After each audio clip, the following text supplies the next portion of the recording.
প্রিয় শিক্ষার্থী, শুভ সকাল। অনলাইন ক্লাসে তোমাদের সবাইকে স্বাগত জানাচ্ছি।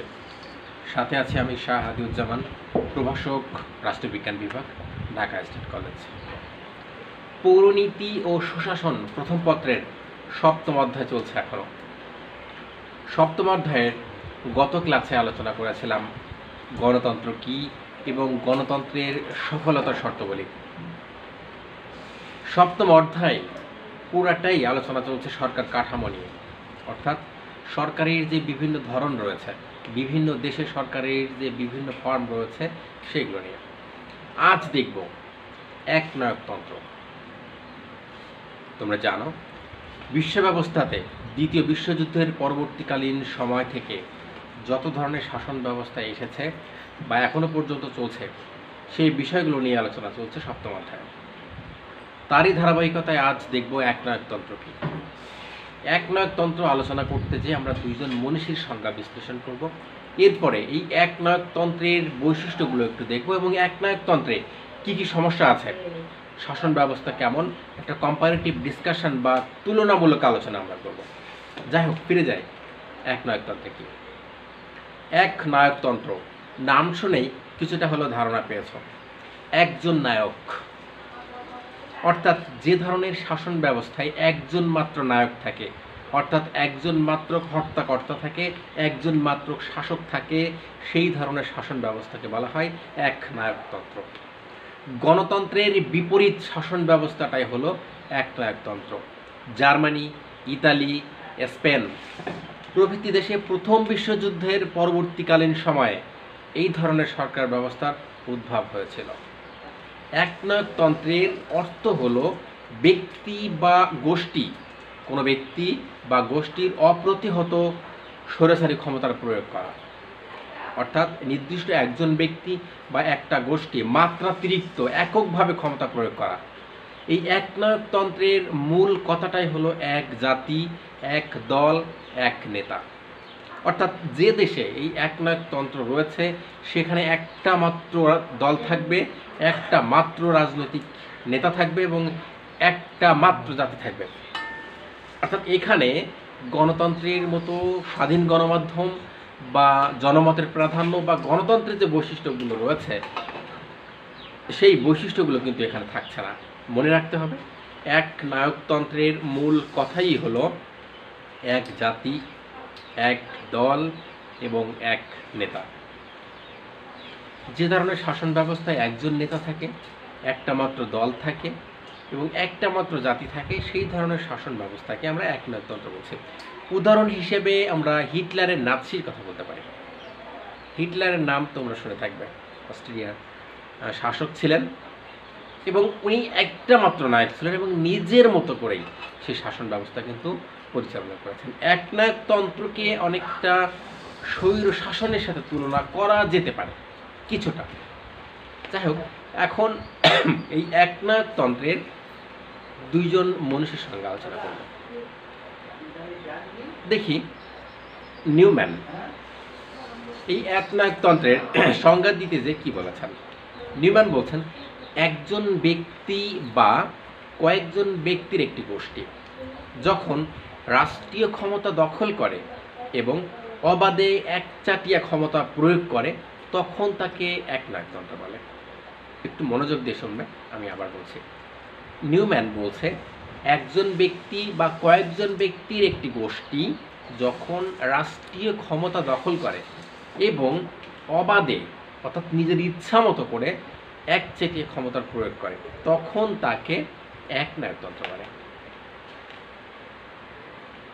এই ধরনের শাসন ব্যবস্থায় একজন ব্যক্তি বা কয়েকজন ব্যক্তি নিয়ে সৃষ্টি করা একটি গোষ্ঠী তারা রাষ্ট্রীয় ক্ষমতাটা দখল করে নেয় এবং রাষ্ট্রীয় ক্ষমতাটা দখল করে নিজের মতো করে, অর্থাৎ একচেটিয়া ভাবে, অর্থাৎ অন্য সাধারণ জনগণের মতামতের প্রাধান্য না দিয়ে একচেটিয়া ভাবে নিজের যা ইচ্ছা, যা মনে আসে তাই সেইভাবে তার ক্ষমতা প্রয়োগ করে। এটাকে বলছে একনায়কতন্ত্র। এবার দেখব রাষ্ট্রবিজ্ঞানের জনক অ্যারিস্টটল একনায়কতন্ত্রের সংজ্ঞা দিতে যে কি বলেছেন। অ্যারিস্টটল বলছে, রাষ্ট্রের শাসন ক্ষমতা যখন এক ব্যক্তির হাতে ন্যস্ত থাকে, রাষ্ট্রের শাসন ক্ষমতা যখন একজন ব্যক্তির হাতে ন্যস্ত থাকে এবং সেই ব্যক্তি নিজের স্বার্থে শাসন কার্য পরিচালনা করে, তখন ওই ব্যক্তিকে একনায়কতন্ত্র বা স্বৈরতন্ত্র বলে। আবার বলছি, রাষ্ট্রের শাসন ক্ষমতা যখন একজন ব্যক্তির হাতে ন্যস্ত থাকে, রাষ্ট্রের শাসন ক্ষমতা যখন একজন ব্যক্তির হাতে ন্যস্ত থাকে এবং সেই ব্যক্তি নিজের স্বার্থ হাসিলের জন্য, অর্থাৎ নিজের স্বার্থে শাসন কার্য পরিচালনা করে, তখন তাকে একনায়কতন্ত্র বা স্বৈরতন্ত্র বলে। এই যে দুটো সংজ্ঞার কথা আমি বললাম, এই দুটো সংজ্ঞা যদি আমরা বিশ্লেষণ করতে যাই, তাহলে এটা বলতে পারি যে একনায়কতন্ত্র এমন একটা শাসন ব্যবস্থা যেখানে একজন ব্যক্তি বা ব্যক্তিদের নিয়ে গঠিত একটি গোষ্ঠী তারা রাষ্ট্রীয় ক্ষমতায় দখল করে এবং জোরপূর্বক দখল করে এবং দখল করে সেখানে নিজের আধিপত্য বিস্তার করে, অর্থাৎ নিজের ইচ্ছা মতো সেই শাসন কার্য পরিচালনা করে থাকে। এই ধরনের শাসন ব্যবস্থাকে একনায়কতন্ত্র বলছে। এখন দেখব যে এই একনায়কতন্ত্রের কি কি বৈশিষ্ট্য আছে, অর্থাৎ শাসন ব্যবস্থায় কোন কোন সিমটমগুলো বা কোন কোন লক্ষণগুলো থাকলে সেটাকে আমরা বলতে পারবো যে এটা একনায়কতন্ত্র, অর্থাৎ দেখেই বুঝবো যে এটা একনায়কতন্ত্র। প্রথম যে বৈশিষ্ট্য সেটা হচ্ছে একদলীয় শাসন ব্যবস্থা, অর্থাৎ একনায়কতান্ত্রিক শাসন ব্যবস্থায় একটি মাত্র দল থাকে। আগেই বলেছিলাম যে একনায়কতন্ত্রের মূল কথা হলো এক ব্যক্তি, এক দল, এক জাতি, অর্থাৎ একদলীয় শাসন ব্যবস্থা থাকবে। এখানে একটা মাত্র রাজনৈতিক দল ক্ষমতায় থাকবে, এক দেশেই একটা দল থাকবে, সেই একটা দলই ক্ষমতায় যাবে এবং তাদের নিজেদের মতো করে সেই শাসন ক্ষমতা চালানো শুরু করবে।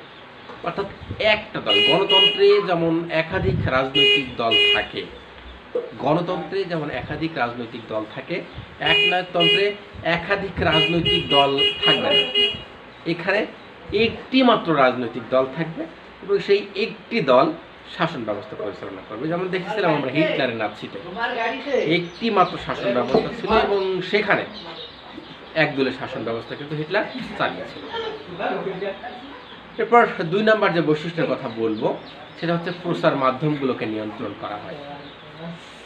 আমরা দেখেছি গণতান্ত্রিক শাসন ব্যবস্থায় স্বাধীন গণমাধ্যম থাকে, আর একনায়কতন্ত্রে এই যে প্রচার মাধ্যমগুলো রয়েছে সেগুলোকে আন্ডার কন্ট্রোল, অর্থাৎ সেগুলোকে নিয়ন্ত্রণে রাখা হয়, তাদের মত প্রকাশের সুযোগ দেয়া হয় না, বরং তাকে যে নেতা বা যে দল ক্ষমতায় আছে সেই দলের ইতিবাচক যে দিকগুলো আছে সেগুলো প্রচারে বাধ্য করা হয়। এটা একনায়কতান্ত্রিক সরকারের বৈশিষ্ট্য। অর্থাৎ এখানে যে প্রচার মাধ্যমগুলো রয়েছে, সেটা নিউজ পেপার, রেডিও, টেলিভিশন বা অনলাইন যে মিডিয়াগুলো রয়েছে, এই সবগুলোকে রাষ্ট্র অর্থাৎ সেই দল যে ক্ষমতায় আছে সে এটাকে নিয়ন্ত্রণে রাখে। এটা হচ্ছে 2 নম্বর বৈশিষ্ট্য। এখন দেখব এই একনায়কতান্ত্রিক সরকারের 3 নম্বর বৈশিষ্ট্যটা কি। এটার 3 নম্বর বৈশিষ্ট্য হচ্ছে ক্ষমতাহীন আইনসভা। আমরা জানি সরকারের 3টা অর্গান থাকে, শাসন বিভাগ, আইন বিভাগ এবং বিচার বিভাগ। এখানে আইন বিভাগ যেটা বা আইনসভা, এটা হচ্ছে ক্ষমতাহীন, যেহেতু একজন নেতা তার শাসন কার্য পরিচালনা করেন, একটি মাত্র দল তার যাবতীয় শাসন কার্য পরিচালনা করেন, সুতরাং এখানে আইনসভা কার্যকর ভূমিকা রাখতে পারেন না, আইনসভা কার্যকরী ভূমিকা এখানে থাকে না। অর্থাৎ আইনসভা যেটা থাকে সেটা নামমাত্র। অর্থাৎ গণতান্ত্রিক দেশে আইনসভাই যেমন সব কিছুর হর্তাকর্তা, অর্থাৎ সব কিছুর মূল হচ্ছে আইনসভা, একনায়কতান্ত্রিক ক্ষেত্রে সেই ব্যক্তি বা একজন নেতাই সমস্ত শাসন ব্যবস্থার কর্ণধার। সুতরাং এখানে আইন প্রণয়নে, আইন বাস্তবায়নে আইনসভা টোটালি ক্ষমতাহীন, অর্থাৎ এখানে কোনো ক্ষমতা প্রয়োগ করতে পারে না। সুতরাং এই ক্ষমতাহীন আইনসভা হচ্ছে একনায়কতান্ত্রিক শাসন ব্যবস্থার একটা বৈশিষ্ট্য। এরপরে দেখব একনায়কতান্ত্রিক সরকারের 4 নম্বর বৈশিষ্ট্য কি বলছে, ব্যক্তি স্বাধীনতার পরিপন্থী। একনায়কতান্ত্রিক সরকার এটা ব্যক্তি স্বাধীনতার পরিপন্থী, অর্থাৎ একজন ব্যক্তি হিসাবে সমাজে বা রাষ্ট্রে বসবাস করার ক্ষেত্রে তার যেমন স্বাধীনভাবে মত প্রকাশের বা কথা বলার অধিকার রয়েছে, একনায়কতান্ত্রিক সরকারে কিন্তু সেটা নেই। গণতান্ত্রিক সরকারে জনমতের প্রাধান্য রয়েছে। রাষ্ট্রীয় কোনো গুরুত্বপূর্ণ ইস্যুতে অধিকাংশ জনগণ নিঃসন্দেহে স্বাধীনভাবে তাদের মতামত প্রদান করতে পারে, কিন্তু একনায়কতান্ত্রিক সরকারে সেই সুযোগটা থাকে না। এখানে একজন নেতা বা একটা দল বা একটা জাতি যারা শাসন করে তারা যেটা বলবে ঠিক সেইভাবে সব কিছু চলবে। সুতরাং এখানে ব্যক্তি স্বাধীনতা চাইলেও কোনো কিছু মত প্রকাশ করার সুযোগ নেই। ব্যক্তি হিসাবে তার যে স্বাধীনতা রয়েছে সেই স্বাধীনতার কোনো সুযোগ নেই। এরপর একনায়কতান্ত্রিক সরকারের 5 নাম্বার যে বৈশিষ্ট্যগুলো আমরা বলবো সেটা হচ্ছে উগ্র জাতীয়তাবাদ। এই জাতীয়তাবাদটা, এটা আমরা জানি জাতীয়তাবাদ কি। এটা হচ্ছে একটা বিশ্বাস, এটা হচ্ছে একটা মূল্যবোধ, এটা হচ্ছে একটা ধারণা যেটা আমার ভিতরে এটা গ্রো করে, এবং এই ভ্যালুসটা বা এই ধারণা বা চেতনা থাকার কারণেই আমি অন্যদের থেকে যখন নিজেকে আলাদা মনে করি তখন সেখানে একটা জাতীয়তাবোধ গড়ে ওঠে। যেমন বাংলাদেশ স্বাধীন হওয়ার ক্ষেত্রে জাতীয়তাবোধ গুরুত্বপূর্ণ ভূমিকা রেখেছিল। আমাদের ভাষা, আমাদের ধর্ম, আমাদের সাহিত্য সংস্কৃতি সব কিছুই ছিল ভিন্ন, যার কারণে এই জাতীয়তাবোধটা গড়ে উঠেছিল এবং সেই জাতীয়তাবোধের কারণে কিন্তু বাংলাদেশ স্বাধীন হয়েছিল। আজ এই একনায়কতান্ত্রিক শাসন ব্যবস্থার ক্ষেত্রে আমরা যেটা দেখছি সেটা উগ্র জাতীয়তাবাদ। এই জাতীয়তাবাদটা হচ্ছে স্বাভাবিক কোনো জাতীয়তাবাদ না, এটা হচ্ছে উগ্র, অর্থাৎ নিজ দলের নিজ নেতার আদর্শ এবং নিজ জাতির প্রাধান্য বজায় রাখার জন্য শক্তি প্রয়োগ করা। আমরা জানি উগ্রতা কি। উগ্র হচ্ছে কোনো কথা বা কোনো একটা সিচুয়েশন সুন্দরভাবে হ্যান্ডেল করার আগেই সেখান থেকে মাথা গরম করা। তোমরা যেটা বলে থাকো যে কাউকে একটা কথা বললাম, কথা বলার সাথেই সে যখন মাথা গরম করে ওঠে, সেই সিচুয়েশনটাকে না বোঝে, সেটাকে আমরা উগ্র বলি।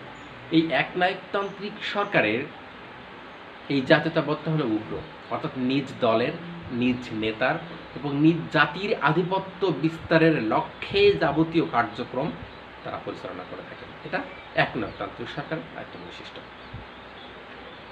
এখন দেখব একনায়কতান্ত্রিক সরকারের 6 নম্বরের বৈশিষ্ট্য যেটা, সেটা হচ্ছে ক্ষমতার কেন্দ্রীকরণ। আমরা জানি কেন্দ্রীকরণ এবং বিকেন্দ্রীকরণ দুটো বিষয় রয়েছে। কেন্দ্রীকরণটা হচ্ছে সমস্ত ক্ষমতা কুক্ষিগত করা, অর্থাৎ একটা কেন্দ্রে নিয়ে আসা। আর বিকেন্দ্রীকরণ হলো কেন্দ্র থেকে সেই ক্ষমতাগুলো বিভাজন করে দেয়া, ভাগ করে দেয়া। উদাহরণ হিসাবে যদি বলতে চাই, তোমরা জানো বাংলাদেশের যে শাসন ব্যবস্থা সেটা ঢাকা রাজধানী কেন্দ্রিক। সুতরাং আর এটা প্রধানমন্ত্রী শাসিত দেশ, অর্থাৎ মন্ত্রী পরিষদ শাসিত যেহেতু শাসন ব্যবস্থা আমাদের এখানে চলছে, প্রধানমন্ত্রীর যে ক্ষমতা রয়েছে সেই ক্ষমতাগুলো কিন্তু তিনি ভাগ করে দিয়েছেন। স্থানীয় শাসন যেটাকে আমরা বলছি সেটাকে টোটাল বাংলাদেশকে 8টা বিভাগে ভাগ করা হয়েছে। সেই 8টা বিভাগকে আবার 64টা জেলায়, 64টা জেলাকে আবার 492টি উপজেলাতে, উপজেলাগুলোতে আবার 4900+ ইউনিয়ন পরিষদে ভাগ করে ক্ষমতাটাকে বিকেন্দ্রীকরণ করে দেওয়া হয়েছে। কারণ একই সাথে প্রধানমন্ত্রীর পক্ষে সব কাজ পরিচালনা করা সম্ভব হয় না, যার কারণে ক্ষমতাটাকে বিকেন্দ্রীকরণ করে দেওয়া হয়েছে। এখন বিষয় হচ্ছে এটা গণতান্ত্রিক শাসন ব্যবস্থা। এখন একনায়কতান্ত্রিক সরকারে ঠিক গণতান্ত্রিক শাসন ব্যবস্থার বিপরীত। এখানে এই বিকেন্দ্রীকরণ যেখানে করা হলো, জেলা, উপজেলা, বিভাগ, ইউনিয়ন পরিষদ, এই টোটাল ক্ষমতা কারোর কাছে না দিয়ে সব কেন্দ্রে আনা হয়, সেই শাসকের হাতে আনা হয় এবং সেই শাসকের ইচ্ছায়, অর্থাৎ কর্তার ইচ্ছায় কর্ম, শাসক যেটা বলবেন সেটাই বাস্তবায়ন হবে। অর্থাৎ এখানে ক্ষমতা কেন্দ্রীকরণ করা হয়, ক্ষমতা একজনের হাতে নিয়ে আসা হয়, ক্ষমতাকে কুক্ষিগত করা হয়। এটা হচ্ছে একনায়কতান্ত্রিক সরকারের বৈশিষ্ট্য। এবার দেখব 7 নম্বর বৈশিষ্ট্য, এটা হচ্ছে প্রহসনমূলক একটা নির্বাচন। একনায়কতান্ত্রিক সরকারে প্রহসনের একটা নির্বাচন থাকে, অর্থাৎ এই যে নির্বাচনটা হয় এটা আইওয়াস, অর্থাৎ আন্তর্জাতিক মহলে হোক, সেটা জাতিসংঘ হোক বা এরকম যে সংস্থাগুলো রয়েছে নির্বাচন পর্যবেক্ষক হোক, তাদের দেখানোর জন্য প্রহসনমূলক একটা নির্বাচন এখানে অ্যারেঞ্জ করা হয়, অর্থাৎ ওই সরকারের বৈধতা নেওয়ার জন্য, যাতে সেই সরকার নিয়ে একটা বিতর্ক জন্ম না দেয়। এক নায়কতান্ত্রিক সরকারে একটা প্রহসনমূলক নির্বাচন হয়, যেমন আমরা দেখেছিলাম যে 1958 সালে আইয়ুব খানের মৌলিক গণতন্ত্রের কথা তোমরা নিশ্চয়ই শুনেছ। সেখানে কিন্তু এই প্রহসনমূলক একটা নির্বাচনের আয়োজন করা হয়েছিল। এটা এক নায়কতান্ত্রিক সরকারের একটা গুরুত্বপূর্ণ বৈশিষ্ট্য। গণতান্ত্রিক শাসন ব্যবস্থায় যেমন সকলের অংশগ্রহণে অবাধ, সুষ্ঠু এবং নিরপেক্ষ নির্বাচন হয়, এই এক নায়কতান্ত্রিক সরকারে অবাধ, সুষ্ঠু এবং নিরপেক্ষ নির্বাচন হয় না, এখানে প্রহসনমূলক নির্বাচন হয়। এক নায়কতান্ত্রিক সরকারের এর পরের যে বৈশিষ্ট্য, বিরোধীদের কণ্ঠরোধ করা হয় বিরোধী দলে। অর্থাৎ যেহেতু এক নায়কতান্ত্রিক সরকারের মূল কথাই হচ্ছে একটা দল, এক জাতি এবং এক নেতা, সুতরাং এখানে একটা দলের কর্তৃত্ব থাকে। বিরোধী দলের যদি জন্ম নিতে চায় তাহলে তাদের কণ্ঠরোধ করা হয়, গলা চেপে দেওয়া হয়, তাদেরকে উঠতে দেওয়া হয় না, তাদের মত প্রকাশের স্বাধীনতা দেওয়া হয় না। এমনকি তাদের উপর বিরোধী যারা রয়েছে সেখানে দমন, পীড়ন, নিপীড়নমূলক যে ব্যবস্থা সেটা গ্রহণ করা হয়। আইন দিয়ে, প্রশাসন দিয়ে তাদেরকে দমানোর চেষ্টা করা হয়। এখানে বিরোধী যারা রয়েছে, অর্থাৎ এই এক নেতা বা এক জাতি বা এক দলের বিপক্ষে যারা কথা বলে, তাদেরকে কণ্ঠরোধ করা হয়, তাদের মত প্রকাশের সুযোগ দেওয়া হয় না। আর দ্বিতীয়ত, এখানে রাজনৈতিক দল গড়ে তোলার সম্ভাবনা থাকলে সেটাকে আগের থেকেই ভেঙে দেওয়া হয়, তাদেরকে দাঁড়াতে দেওয়া হয় না, অর্থাৎ নির্জীব করে তোলা হয়। এটা হচ্ছে এক নায়কতান্ত্রিক সরকারের বৈশিষ্ট্য, অর্থাৎ এখানে একজন মাত্র নায়ক থাকবে, সেই নায়ক তার কথা মতো দেশ চালাবে, বিরোধী দলের এখানে কথা বলার সুযোগ থাকবে না। এক নায়কতান্ত্রিক সরকারের পরের যে বৈশিষ্ট্য রয়েছে সেটা হচ্ছে সর্বাত্মকবাদী শাসন। সর্বাত্মকবাদটা কি এটা আগে জানতে হবে। সর্বাত্মকবাদটা হচ্ছে নিজের ইচ্ছা আরেকজনের উপর চাপিয়ে দেওয়া, অর্থাৎ আমার ইচ্ছাটাকে আরেকজনের মাধ্যমে বাস্তবায়ন করা। তার ইচ্ছা না থাকলেও আমার ইচ্ছা যেহেতু হয়েছে তাকে এই কাজ করতে হবে, এটাকে আমরা বলছি সর্বাত্মকবাদ। অর্থাৎ সেই ব্যক্তি স্বাধীনতা বা তার ভালো লাগা মন্দ লাগাকে প্রাধান্য না দিয়ে আমার উদ্দেশ্য সাধন করা, তাকে দিয়ে আমার ইচ্ছাটাকে আরেকজনের উপরে চাপিয়ে দেয়, এটাকে বলছি সর্বাত্মকবাদ। এখন এই একনায়কতন্ত্র হচ্ছে সর্বাত্মকবাদের একটা শাসন। এখানে যিনি শাসক আছেন সেই শাসকের ইচ্ছাই মুখ্য। আগে বলেছে কর্তার ইচ্ছাই কর্ম। শাসক যিনি আছেন তিনি আরও বেশি ক্ষমতায় থাকতে চান, ক্ষমতাকে তার নিজের মতো করে ব্যবহার করতে চান, আর সেটা সাধারণ জনগণকে দিয়ে কাজে লাগানো হয়। সুতরাং এই একনায়কতান্ত্রিক যে শাসন ব্যবস্থা আমরা বলছি, সেই একনায়কতান্ত্রিক শাসন ব্যবস্থা হচ্ছে সর্বাত্মকবাদী শাসন। এরপর 10 নম্বর যে বৈশিষ্ট্য রয়েছে সেটা হচ্ছে মিথ্যা প্রচারণা। এই একনায়কতান্ত্রিক সরকারে প্রচারণা যেটা রয়েছে, আগেই বলেছি এখানে গণমাধ্যমের নিয়ন্ত্রণ থাকে শাসকের হাতে। সুতরাং এখানে সেই মিডিয়াকে বাধ্য করা হয় সরকারের ফেভারে বা সরকারের ইতিবাচক দিকগুলো প্রচার করার ক্ষেত্রে। এইখানে কিছু মিথ্যা প্রচারণা সরকার এই একনায়কতান্ত্রিক সরকার চালিয়ে থাকে, এই কারণে যে তাকে সামনে টিকে থাকার জন্য এবং আন্তর্জাতিক যে মহল রয়েছে বা বৈশ্বিক যে প্রভাব রয়েছে সেই প্রভাব থেকে বেঁচে থাকার জন্য। সুতরাং যেহেতু এখানে একটি মাত্র দল আছে, সেই দল মিথ্যা প্রচারণা হোক, বল প্রয়োগমূলক নীতি হোক বা যেভাবে হোক ক্ষমতায় তারা টিকে থাকার চেষ্টা করে। একনায়কতান্ত্রিক সর্বশেষ যে বৈশিষ্ট্যের কথা আমি বলবো সেটা হচ্ছে বিপ্লবের সূচনা। বিপ্লবের সূচনা একনায়কতান্ত্রিক সরকারে বিপ্লবের সম্ভাবনা থাকে। বিপ্লবটা কি তোমরা যখন অনার্সে পড়বে তখন দেখবে অ্যারিস্টটলের বিপ্লব তত্ত্ব দেওয়া আছে। বিপ্লবটা হচ্ছে সরকার ব্যবস্থার যে কোনো ধরনের পরিবর্তন বা রাজনৈতিক ব্যবস্থার যে কোনো ধরনের পরিবর্তনকে রাষ্ট্রবিজ্ঞানের ভাষায় আমরা বিপ্লব বলি। অর্থাৎ সরকার বা রাজনীতির যে কোনো পরিবর্তনটাই আমরা বিপ্লব বলি। এই বিপ্লবের অনেক কারণ রয়েছে, এটা অ্যারিস্টটল সাধারণ কারণ, বিশেষ কারণ, এরকম ধরনের কারণ দেখিয়েছেন। তার ভিতরে একটা বিষয় হচ্ছে যে একনায়কতন্ত্র যেখানে থাকে সেখানে একজন নেতা যদি ক্রমাগত ক্ষমতায় থাকে, দীর্ঘদিন যাবৎ তার ইচ্ছা যখন আর একজন ব্যক্তির উপরে চাপিয়ে দিতে থাকে এবং সর্বাত্মকবাদের সূচনা করতে থাকে, তবে সেখানে বিপ্লব হওয়ার সম্ভাবনা থাকে। কারণ নির্জীব মানুষ কত সময় থাকতে পারে? একটা সময় এই শাসন ব্যবস্থায় অধিষ্ঠিত হয়ে তারা বিপ্লব করতে পারে এবং সেই বিপ্লবের কারণে সেই শাসকের পতন ঘটাতে পারে। উদাহরণ যদি আমরা দেই, সাম্প্রতিককালের কিছু ঘটনা, 2010-11 সালের দিকে লিবিয়ার গাদ্দাফির নাম তোমরা শুনেছ, 40 বছরের বেশি ক্ষমতায় ছিলেন। হোসনি মোবারকের নাম শুনেছ, তিউনিসিয়ার নাম শুনেছ। সেখানে যে শাসক যারা ছিলেন সেই সমস্ত শাসক দীর্ঘদিন ক্ষমতায় ছিলেন এবং এই একনায়কতন্ত্র প্রতিষ্ঠা করেছিলেন। লিবিয়ার গাদ্দাফি কিন্তু 40 বছর ক্ষমতা ছিলেন, একটা না, কখনো নির্বাচন দেননি, জনগণের মতামতের প্রাধান্যও দেননি, সম্পূর্ণ নিজের মতো করে চালানোর চেষ্টা করেছিলেন। আলটিমেট একটা সময়ে আমরা কিন্তু দেখেছি সেই শাসন ব্যবস্থায় বিপ্লব হয়েছে। সেই মিশরের একনায়কতন্ত্র বাদ দিয়ে সেখানে গণতন্ত্র প্রতিষ্ঠিত হয়েছে। সেখানে এখন নিয়মিত নির্বাচন হচ্ছে। লিবিয়া, তিউনিসিয়া, সিরিয়াতে বাশার আল আসাদের নাম তোমরা শুনেছ। একনায়কতন্ত্রের আধুনিক উদাহরণ বলা যেতে পারে, অর্থাৎ এখনও চলছে। এই বাশার আল আসাদ প্রায় 31-32 বছর মতো একটানা ক্ষমতায় আছে, এই আসাদ এবং আসাদের পরিবার। বিষয় হচ্ছে এই একনায়কতন্ত্র প্রতিষ্ঠা করার কারণে সেখানে কিন্তু ক্রমাগত বিপ্লব হচ্ছে, তোমরা জানো। এবং বাইরের যে দেশগুলো রয়েছে, মার্কিন যুক্তরাষ্ট্র রয়েছে বা এরকম সোভিয়েত রাশিয়া যারা রয়েছে, তারা কিন্তু কড়া নজর রেখেছে দেশটার উপরে। এখনকার সময় কিন্তু যদি বলি একনায়কতন্ত্র চলছে, সেটা সিরিয়াতে। সুতরাং এই যেখানে একনায়কতন্ত্র থাকে সেখানে এই বিপ্লবের সম্ভাবনা থাকে। যেমন সিরিয়াতে আমরা দেখছি যে বিপ্লব কিন্তু চলছে সেই সরকারকে হটানোর জন্য।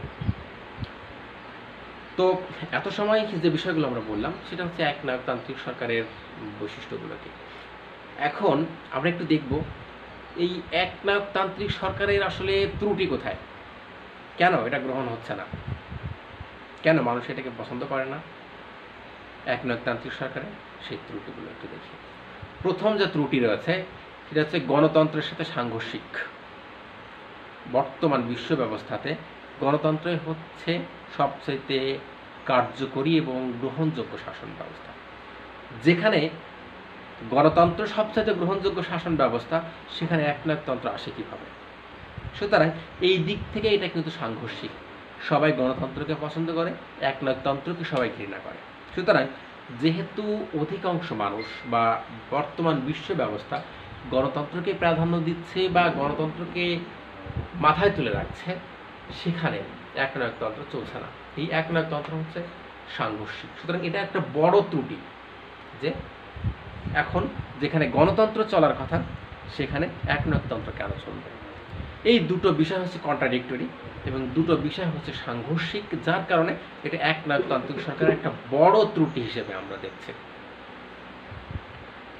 2 নম্বর যে ত্রুটিটা রয়েছে সেটা হচ্ছে ব্যক্তি স্বাধীনতাকে অস্বীকার করে।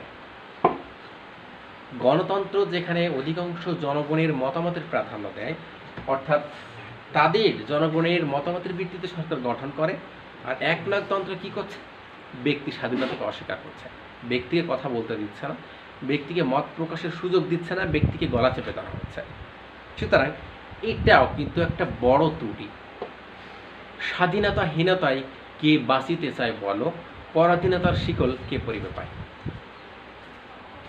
এখন বিষয় হচ্ছে এই যে ব্যক্তি স্বাধীনতা যেটা রয়েছে, এই স্বাধীনতাহীনতায় আসলে কেউ বাঁচতে চায় না। আর এই একনায়কতন্ত্রে এই ব্যক্তি স্বাধীনতাকেই কিন্তু অস্বীকার করা হচ্ছে, ব্যক্তি স্বাধীনতার কোনো প্রাধান্য দেওয়া হচ্ছে না, তাকে কন্ট্রোল করা হচ্ছে, আন্ডার কন্ট্রোলড। সুতরাং যেহেতু ব্যক্তি স্বাধীনতাকে অস্বীকার করা হচ্ছে, এটা একনায়কতান্ত্রিক সরকারের একটা বড় ত্রুটি হিসাবে দেখছে। এরপর একনায়কতান্ত্রিক সরকারের 3 নাম্বার যে ত্রুটি মনে হচ্ছে স্বেচ্ছাচারী সরকার ব্যবস্থা। আমার যেটা মনে হয় একনায়কতান্ত্রিক সরকার হচ্ছে স্বেচ্ছাচারী একটা সরকার ব্যবস্থা। স্বেচ্ছাচারটা কি তোমরা জানো? স্বেচ্ছাচার হচ্ছে আমার মতো করে তোমাদের চাপিয়ে দেওয়া। আগামীকাল একটা বইয়ের 5টা চ্যাপ্টার তোমাদের পড়ে আসতে হবে, এটা হচ্ছে আমার স্বেচ্ছাচারিতা। আমি জানি তুমি এটা পারবে না, তারপরেও তোমাকে করতে হবে। অর্থাৎ আমার সিদ্ধান্ত যখন তোমার উপরে চাপিয়ে দিচ্ছে জোর করে, তুমি পারো বা নাই পারো, সেটাকে আমরা বলছি স্বেচ্ছাচার। আর এই একনায়কতান্ত্রিক সরকার হচ্ছে স্বেচ্ছাচারিতার নামান্তর, এবং এটা একটি স্বেচ্ছাচারী সরকার ব্যবস্থা। এখানে সাধারণ জনগণের কথা শোনা হয় না, জনগণের মতামতকে প্রাধান্য দেওয়া হয় না, জনগণকে সামনে আনা হয় না, জনগণের যে জনমত রয়েছে তাদের ব্যক্তি স্বাধীনতা রয়েছে, সেই ব্যক্তি স্বাধীনতাকেও কিন্তু হরণ করা হচ্ছে। সুতরাং এটাকে বলছি একটা স্বেচ্ছাচারী সরকার ব্যবস্থা, যেটা আধুনিক সমাজ ব্যবস্থার সাথে সাংঘর্ষিক এবং যেটাকে কোনোভাবেই এই তৃতীয় বিশ্বের দেশগুলোর সাথে মেনে নেওয়া যায় না। সুতরাং এই একনায়কতান্ত্রিক সরকার একটা বড় ত্রুটি হিসেবে আমি মনে করি। একনায়কতান্ত্রিক সরকারের 4 নাম্বার যে ত্রুটিটা মনে হয়েছে সেটা হচ্ছে সর্বাত্মকবাদের একটা ধারণা এখান থেকে জন্ম নিচ্ছে। সর্বাত্মকবাদ কি একটু আগেই তোমাদেরকে বললাম, আবার বলছি যে আমার ইচ্ছাটা আরেকজনের উপর চাপিয়ে দিয়ে আমার স্বার্থ উদ্ধার করা। এই একনায়কতান্ত্রিক সরকার থেকেই কিন্তু এই সর্বাত্মকবাদের ধারণার জন্ম হচ্ছে। কিভাবে? শাসক যখন তার নিজের ইচ্ছা আরেকজনের উপর চাপিয়ে দিয়ে তার উদ্দেশ্যকে বাস্তবায়ন করে নিচ্ছে, তখন সেখানে কিন্তু এই সর্বাত্মকবাদটা হচ্ছে, জন্ম নিচ্ছে। সুতরাং এই একনায়কতান্ত্রিক সরকারের একটা বড় ত্রুটি কিন্তু এই সর্বাত্মকবাদ। 5 নাম্বার যে ত্রুটি রয়েছে, এখানে ব্যক্তির কোনো মূল্য নেই। গণতান্ত্রিক সরকারে যেমন একটা ব্যক্তির একটা ভোটের মূল্য আছে, অর্থাৎ সেই একটা ভোটের বিনিময়ে কিন্তু প্রতিনিধি নির্বাচিত হয়, আবার প্রতিনিধি ব্যর্থ হয়। সুতরাং এখানে একটা ব্যক্তির গুরুত্ব অনেক বেশি। আর একনায়কতান্ত্রিক যে শাসন ব্যবস্থা রয়েছে, সেই একনায়কতান্ত্রিক শাসন ব্যবস্থায় ব্যক্তি হলো নির্জীব একটা উপাদান। অর্থাৎ ব্যক্তি হিসাবে এখানে তার কোনো মূল্য নেই। কারণ রাষ্ট্রের উদ্দেশ্য বাস্তবায়নের জন্য, শাসকের উদ্দেশ্য বাস্তবায়নের জন্য ব্যক্তিকে ওই শাসকের কাছে ধর্ণা দিতে হয়, অর্থাৎ শাসকের কাছে আত্মসমর্পণ করতে হয়। জি হুজুর, এরকম একটা ব্যাপার, অর্থাৎ শাসক যেটা বলবে সেটাই। সুতরাং এখানে একজন ব্যক্তি জাস্ট একটা জড় পদার্থের মতো আমার মনে হয়। একনায়কতান্ত্রিক যে সরকার, সেই একনায়কতান্ত্রিক সরকারে সাধারণ ব্যক্তি যারা, তারা একটা জাস্ট জড় পদার্থ, তাদের কোনো মূল্য নেই। এরপর 6 নাম্বার যে ত্রুটিগুলো রয়েছে সেটা হচ্ছে যুদ্ধের প্রত্যাশী। অর্থাৎ একনায়কতান্ত্রিক যে সরকার রয়েছে, এখানে যুদ্ধ হওয়ার সম্ভাবনা থাকে, অর্থাৎ যুদ্ধ প্রত্যাশী।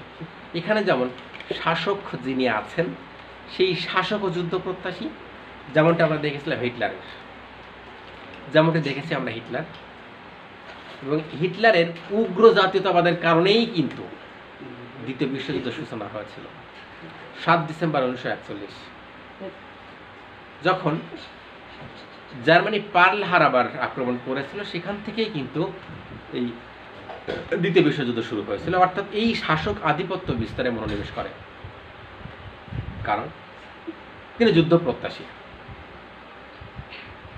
আবার ক্ষমতায় টিকে থাকার জন্য যে শাসক আছে, একনায়কতান্ত্রিক সরকার যিনি আছে, তিনি যেমন যুদ্ধ ঘোষণা করতে পারেন বা আধিপত্য বিস্তারের জন্য, ঠিক একইভাবে ওই একনায়কতন্ত্রকে অপসারণ করার জন্য সাধারণ জনগণ বিপ্লব, বিক্ষোভ বা যুদ্ধ পর্যন্ত নামতে পারেন। সুতরাং এটা একটা বড় ত্রুটি, কারণ যুদ্ধে কখনোই মঙ্গল কিছু বয়ে আনে না, সেটা সর্বদাই মানুষের ধ্বংসের দিকে ঠেলে দেয়, হোক সেটা যেই ধরনের যুদ্ধ, সেটা ছোট হোক বা বড় হোক বা পারমাণবিক হোক, যাই হোক না কেন। এই যে বিষয়গুলো, এটা আমরা বলছি যে একনায়কতান্ত্রিক সরকারের একটা বড় ফল্ট হচ্ছে এটা, যে যুদ্ধ হওয়ার সম্ভাবনা এখানে থাকে। 7 নম্বর এবং সর্বশেষ যে ত্রুটিটা আমার কাছে মনে হয়েছে, সেটা নতুন নেতৃত্ব সৃষ্টির পথে বাধা সৃষ্টি করে। প্রত্যেকটা মানুষের একটা সুপ্ত প্রতিভা আছে, উপযুক্ত পরিবেশের মাধ্যমে কিন্তু সেই প্রতিভার বিকাশ সাধিত হয়ে থাকে। এখন সেই দেশের যদি তার সেই সুপ্ত প্রতিভা বা মেধা বিকাশের সুযোগ সৃষ্টি না থাকে, তবে সেটা জড় পদার্থের নামান্তর। আমরা দেখি প্রত্যেকটা দেশেই, সেই দেশের সরকার হোক, বেসরকারি হোক বা যেভাবেই হোক, তার যে লিডারশিপ, এটা সুযোগ দেওয়া হয়, লিডারশিপ গড়ে ওঠার সুযোগ সৃষ্টি করা হয়। কিন্তু একনায়কতান্ত্রিক সরকারে সেই নেতৃত্বকে ধ্বংস করা হয়, অর্থাৎ তাকে সামনে আনতে দেওয়া হয় না। নতুন যে নেতৃত্ব আছে সেই নেতৃত্ব সুযোগ কিন্তু এখানে দেওয়া হয় না। এখানে একজন ব্যক্তি তার ইচ্ছাকেই তো সবসময় বাস্তবায়নের চেষ্টা চালাচ্ছে। সুতরাং এখানে নতুন যে নেতৃত্ব রয়েছে বা তার যে প্রতিভা রয়েছে বা মেধা রয়েছে, সেই মেধার বিকাশের কোনো সুযোগ কিন্তু এখানে থাকছে না। সুতরাং একনায়কতান্ত্রিক সরকারের একটা বড় ত্রুটি আমার মনে হয়েছে যে যারা দেশ চালাবে, পরবর্তীতে যারা নেতৃত্ব দিবে, সেই নেতৃত্ব বিকাশের কোনো সুযোগ এখানে নেই। এত সময় যে বিষয়গুলো নিয়ে আলোচনা করলাম, একনায়কতন্ত্র, এই একনায়কতন্ত্র তোমরা মনোযোগ দিয়ে পড়বে, বাসায় দেখার চেষ্টা করবে, এবং যদি কোনো সমস্যা হয়, কোনোটা বুঝতে সমস্যা হয়, তাহলে সেই বিষয়টা আমাকে অবশ্যই জানাবে। তোমাদের পাঠ্যপুস্তকে রয়েছে, সেগুলো পড়বে এবং ক্লাসটা অবশ্যই মনোযোগ দিয়ে শুনবে। কারণ এই একনায়কতন্ত্র বা সপ্তম অধ্যায়ে আমরা যেটা পড়ে যাচ্ছি, এই সপ্তম অধ্যায়টা তোমার বাস্তব জীবন হোক বা পরবর্তীতে যদি রাষ্ট্রবিজ্ঞান নিয়ে যদি অনার্স মাস্টার্স করতে চাও, বা রাষ্ট্রের ক্ষেত্রে বা চাকরির ক্ষেত্রে, সার্বিক ক্ষেত্রে কিন্তু এই বিষয়টা খুবই গুরুত্বপূর্ণ। সুতরাং সপ্তম অধ্যায়, আর এই অধ্যায় থেকে কোশ্চেন আসে না এরকম কিন্তু কখনো কোনো এক্সাম হয় না। সুতরাং সেই প্রস্তুতিকে সামনে নিয়ে, বিশেষ করে তোমরা এবার যারা পরীক্ষা দিচ্ছ, অবশ্যই মনোযোগ দিয়ে শুনবে এবং এই কথাগুলোর সাথে তোমাদের বইগুলো মেলাবে। সেখানে যদি কোনো বিষয় কন্ট্রাডিক্টরি হয়, যদি কোনো কনফিউশন থাকে, অবশ্যই আমার সাথে শেয়ার করবে। দেখা হবে সামনের ক্লাসে। তত সময় সবাই ভালো থাকবে, বাসায় থাকবে এবং প্রতিটা ক্ষেত্রে সরকারের স্বাস্থ্যবিধি নিয়মিত মেনে চলবে। নিজে নিরাপদে থাকবে, পরিবারকে নিরাপদে রাখবে। ভালো থেকো সবাই, ধন্যবাদ।